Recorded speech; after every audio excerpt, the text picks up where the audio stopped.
So ChatGPT 5.6 is out, and I'm kind of excited to find out what it's going to be like when it comes to web design and web development. I've seen some pretty cool examples already, like Matt, who spent 1 week creating a voxel-based Manhattan from a single prompt. While I really don't want to know how many tokens that took, I'm impressed. I also saw someone create a 3D Earth with a full terrain, satellite imagery, cities, landmarks, and more, and this prompt took 30 million tokens. Apparently, it was worth it. There are lots of examples, even people replicating Minecraft, but I want to have some first-hand experience of what it's like for web design inside of the Codex app. The Codex app has been relabeled to ChatGPT app. On the model selector down here, you have the 3 new models, Sol, Terra, and Luna. On the top left here, you can swap between Work and Codex, with Work being the regular ChatGPT and Codex being more specialized for developers. There's also a new section here for sites, where you can actually host up sites on ChatGPT, but you have to be careful because your personal information will be public when you do so. Let's test this out. I've got this prompt here to create an interactive website that looks award-winning. On the bottom right here, I'll just swap from 5.5 to Sol 5.6.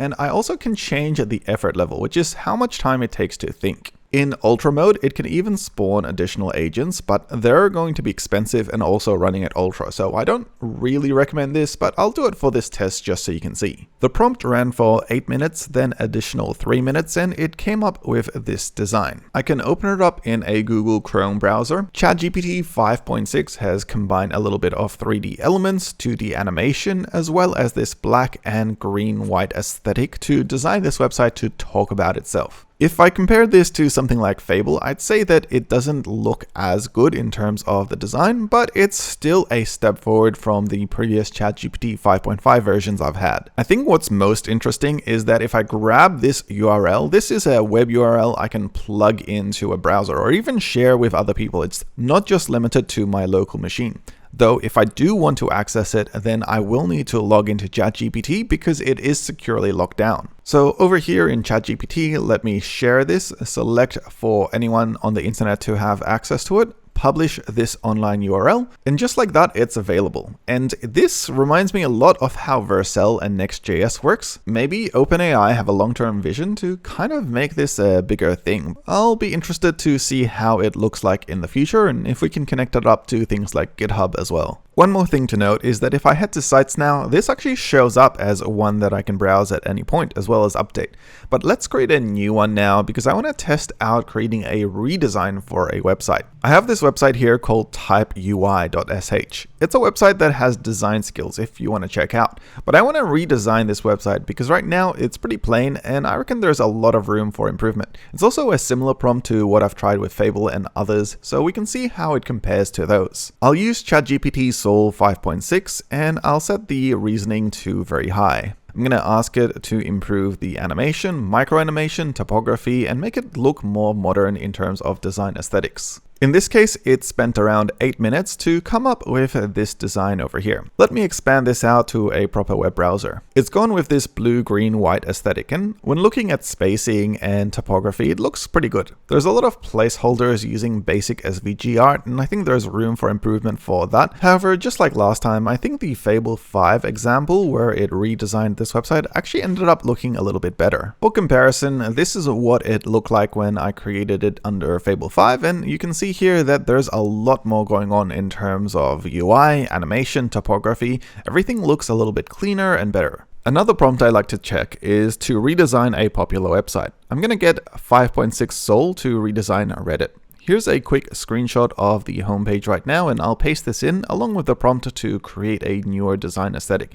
It ran for about 8 minutes and came up with this design over here. I do wonder what's happening with the logo here. Sol 5.6 has made something look quite sad there, but that's okay. Let's have a look at the general design aesthetic. Overall, the spacing and negative space for all these sections look pretty good. All the content and categories are there, and it's removed the ads, which I can appreciate too. It's not a massive change to what Reddit currently looks like, but still there are some nice quality of life changes here, like this good morning with these categories and an option for a focus mode. Next, I want to check how ChatGPT 5.6 goes with design skills, because they're becoming more and more popular, especially when creating different types of design aesthetics. Now, TypeUI is one of the websites I often go to for getting these design aesthetics, and there's this one here for a bento grid which I want to test out.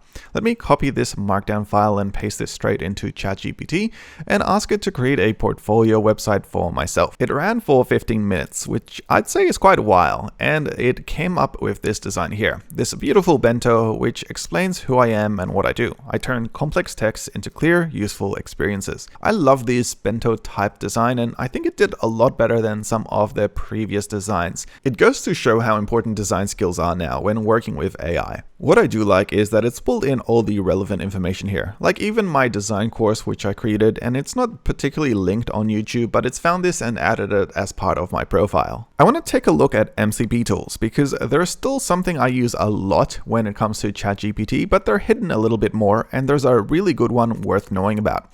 If you head to plugins and then select the tool icon, you can head over here to MCP and then select add server. I want to add Zapier. It's a tool that connects your applications to other third-party tools, and it works as a man in the middle, allowing you to have secure connections to things like Slack, Google Sheets, and much more. You can head over here to streamable HTTP, add in the name Zapier, and plug in the URL which we're going to create right now by heading over to the Zapier MCP server. If you click Get Started over here, it lets you create a new MCP server.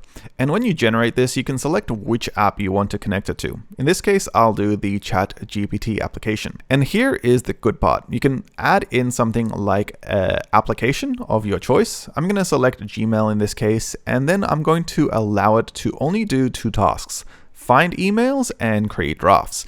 You could give it permissions to do more, like send emails and delete emails, but sometimes you might only want to have certain permissions for AI, and this is the benefit of Zapier. The main thing here is that if you connect up a tool directly to ChatGPT, it has all the permissions, so it could go ahead and delete all your emails. This is a much more secure way to do that. Let's copy this URL out and plug this here into the URL section, and then select Save. The last thing we need to do now is authenticate. This takes you to a page that confirms this, and now we're done. So let's actually test how this works. If I head over here to New Chat and request to view something like my latest emails, I'll get that response in just a couple of seconds, and here it is. A big thanks to Zapier for sponsoring today's video. They also have this new SDK, which is specifically made for AI agents that allows them to use CLI commands to directly connect to apps, which is a lot better for agents rather than using MCP tools as well.